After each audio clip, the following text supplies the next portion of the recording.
NGC 1277 n'est pas tout à fait une galaxie comme les autres.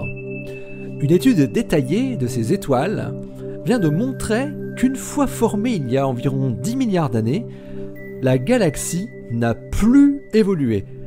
Pas de formation de nouvelles étoiles, ni fusion d'autres galaxies. Il s'agit donc d'une véritable galaxie relique. Ça se passe là-haut, par Eric Simon. NGC 1277 se trouve à 220 millions d'années-lumière, au milieu de l'amas de galaxies de Persée, qui contient plus de 1000 galaxies. Elle est du type lenticulaire, ni spirale, ni elliptique.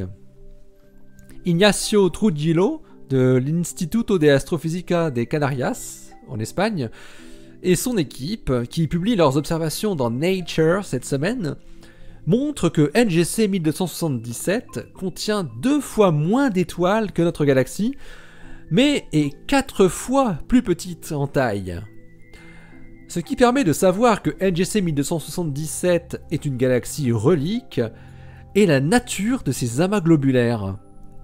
Il faut savoir que les galaxies massives tendent à posséder 2 populations distinctes d'amas globulaires. Des amas globulaires pauvres en métaux, apparaissant plutôt bleus, et des amas globulaires riches en métaux qui apparaissent rouges. Les astrophysiciens pensent que les galaxies massives se sont formées en 2 temps. Tout d'abord, un collapse initial de gaz suivi d'une flambée de formation d'étoiles au centre, formant un bulbe autour du trou noir supermassif, puis ensuite une phase d'accrétion de gaz et d'étoiles qui va former leur halo et leur disque. Dans ce scénario, les amas globulaires rouges se sont formés dans la première phase, au moment de la naissance de la galaxie, et ils contiennent donc les plus vieilles étoiles de la galaxie en question. Les amas globulaires bleus, eux, sont issus de la seconde phase. Ils sont plus jeunes et sont apportés lorsque des petites galaxies satellites sont avalées par la grosse galaxie principale. Ce qu'observent Ignacio Trujillo et ses collaborateurs, c'est que NGC 1277 est quasi dépourvu d'amas globulaires bleus. Cette indication forte dit que NGC 1277 n'a jamais grossi par accrétion avec d'autres galaxies. Pour comparaison, notre Voie lactée possède environ 180 amas globulaires, bleus et rouges, mais surtout des bleus. Elle continue à cannibaliser des petites galaxies dans le groupe local. Pourtant, NGC 1277 se trouve au beau milieu d'un vaste amas de galaxies, où les rencontres pourraient être aisées. Mais les astrophysiciens ont compris pourquoi NGC 1277 n'a jamais pu récupérer des étoiles jeunes et du gaz frais à même d'en produire de nouvelles. Elle se déplace trop vite. Et oui, sa vitesse atteint près de 900 km par seconde, ce qui implique qu'elle ne pourrait pas fusionner facilement avec d'autres galaxies. Qui plus est, le gaz intergalactique qui baigne le centre de l'amas de galaxies de Persée, où se trouve NGC 1277, est très chaud.